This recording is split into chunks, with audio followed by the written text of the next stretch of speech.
Bonjour à tous et bienvenue dans cette nouvelle vidéo. Alors aujourd'hui, présentation d'un nouvel accessoire pour la Sega Saturn, une manette programmable avec un bouton steering qui permet donc de conduire des véhicules lorsque vous avez des jeux de voitures. Voilà.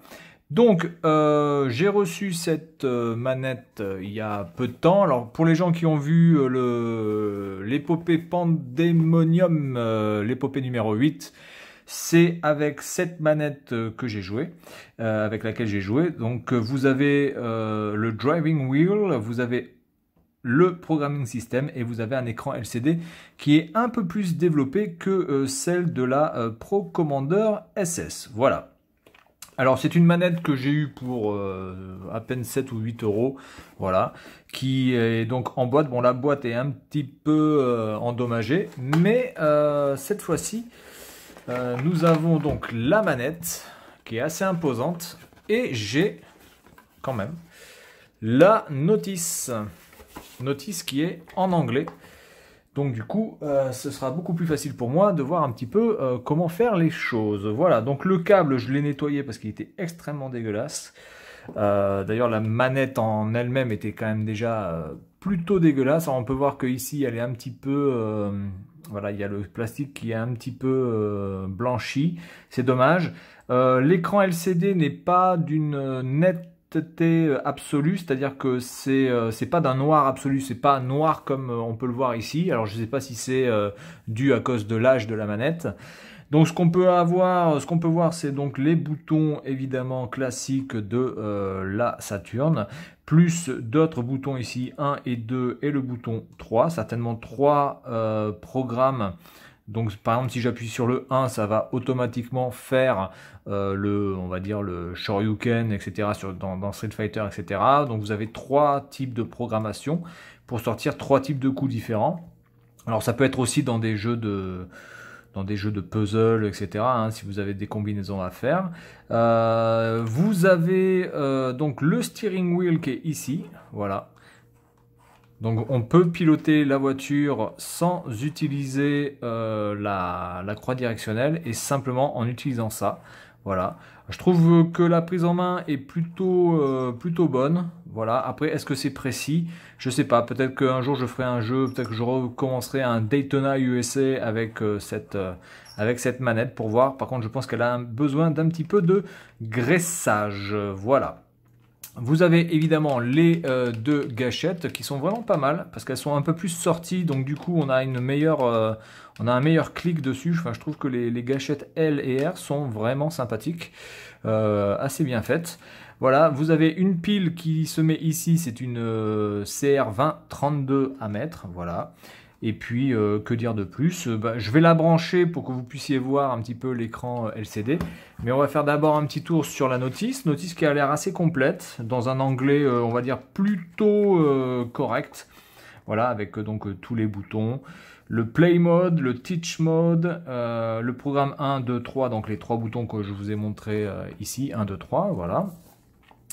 Les secteurs de mémoire, les spécial modes, un indicateur de batterie, parce que évidemment quand votre batterie est quasiment HS, voilà. Par contre le problème c'est que si vous l'enlevez, bien, je pense que vous perdez de toute façon vos programmes. Voilà, je sais pas comment ça peut les garder en mémoire à partir du moment où vous allez changer la batterie.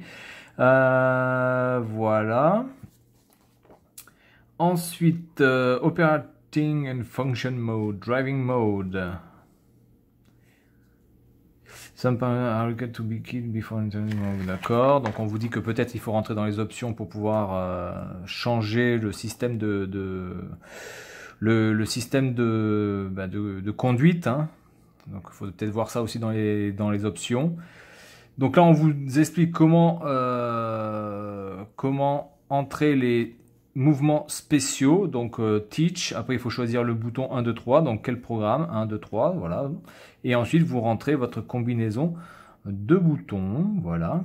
Donc là on vous explique bien par rapport au Fireball of Ryu, voilà, donc c'est bas vers la droite en appuyant sur X, Y ou Z. Bon, généralement je pense que c'est plutôt Z d'ailleurs, ou X, oui, X. Voilà. Donc on vous explique comment faire ça. Voilà. Bon, c'est plutôt pas mal. Hein. Auto playback program moves. Playback when standing in the same position teaching. Ouais, non, c'est pas mal, c'est pas mal. Au moins là, on arrive à comprendre comment on peut faire chaque chose. On peut reset évidemment les programmes. Vous avez un bouton reset qui est ici. Voilà. Bouton reset tout à fait classique hein, que vous pouvez appuyer avec une mine de stylo bille ou un cure-dent. Voilà. How to use Realty Driving System. Bouton de break. Gear up. Gear down. D'accord. To drive a car. Press N to... Non, c'est vraiment pas mal. Hein. C'est vraiment pas mal. Il va falloir que je vois ça sur certains jeux. De toute façon, si je fais un test là-dessus, je vous le dirai hein, dans une vidéo. Voilà. En tout cas, la notice est complète. Voilà. Il n'y a rien d'autre à dire. Là, on a une vraie notice. Et ici, on vous met même un petit tableau avec les programmes. Mémoire 1, 2, 3, programme 1, 2, 3, etc. Ok, game, character. Ok, donc ça c'est plutôt pas mal. Voilà. Bien, du coup, je vais le brancher pour que vous puissiez voir à quoi ressemble là l'écran LCD. Voilà, je vais vous montrer ça de suite. Hop, je branche sur la Saturn. Voilà, et vous pouvez voir AI System. Alors du coup, je vais peut-être lancer le jeu pour que ça aille plus loin. Petit reset, voilà. Donc c'est vraiment dommage que ici ça se soit blanchi. C'est vraiment dommage. Parce que du coup, ça gêne un petit peu la lecture du truc. Voilà, et donc là, vous avez à chaque fois, vous voyez, là je fais ça, vous avez le bouton qui apparaît, R, L, A, B, C, X, Y, Z, voilà. Le steering wheel, je ne sais pas si là il le capte, je ne pense pas, il ne le capte pas, ok.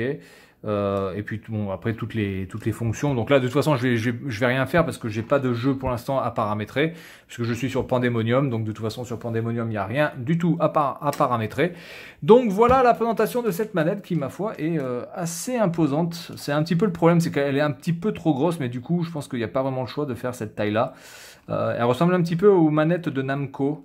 Au niveau du style, elle a un petit peu la gueule des manettes Namco pour Ridge Racer entre autres. Voilà, donc c'est tout pour cette vidéo concernant la SS Majoris AI, et puis moi je vous dis à la prochaine, salut à tous.